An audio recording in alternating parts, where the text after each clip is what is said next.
మనం చెప్పుకున్నాం కదా, ఇంటర్మీడియట్ కంప్లీట్ చేసిన స్టూడెంట్స్ అందరికీ కూడా ఏవియేషన్లో జాయిన్ అవ్వచ్చు ఎలిజిబిలిటీ అని. సో ఇందులో ఏంటేంటి డిపార్ట్మెంట్స్ ఉంటాయి, అసలు ఎలా ఉంటుంది ఏవియేషన్ ఎంటైర్ ఏవియేషన్ ని కూడా 2 పార్ట్స్ గా డివైడ్ చేసి, ఒకటి ఏంటి అని అంటే ఇన్ ఫ్లైట్ సర్వీసెస్, రెండోది గ్రౌండ్ సర్వీసెస్.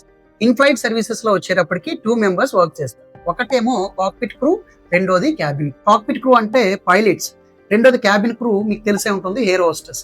సో వీళ్ళిద్దరు మాత్రమే ఎయిర్ క్రాఫ్ట్ లో, రన్నింగ్ ఎయిర్ క్రాఫ్ట్ లో వర్క్ చేస్తారు. ప్యాసింజర్స్ యొక్క safety and security, each and everything they take care of inside in air craft.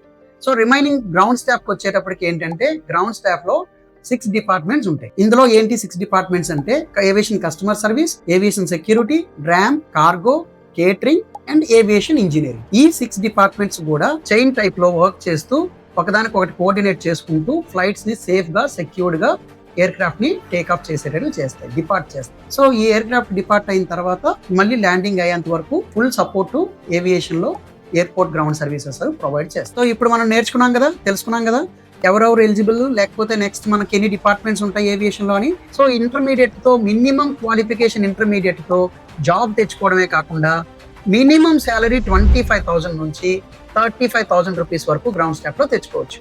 అలాగే మీరు ఎయిర్ హోస్టెస్ అవ్వాలనుకుంటే కనుక ఎయిర్ హోస్టెస్ శాలరీ మినిమం 30,000 నుంచి 45,000 రూపీస్ వరకు. దట్ డిపెండ్స్ ఆన్ కంపెనీ, మీరు సెలెక్ట్ అయ్యే ఎయిర్లైన్ కంపెనీ ఏంటి, మీరు ట్రావెల్ చేయబోతున్న కంపెనీ యొక్క మోడల్, ఎయిర్ క్రాఫ్ట్ మోడల్, అది బోయింగ్, ఎయిర్ బస్, ఎంబ్రియర్, ఏటీఆర్ అని ఈ మోడల్ బట్టి కూడా మీ శాలరీ అనేది డిసైడ్ చేయబడుతుంది.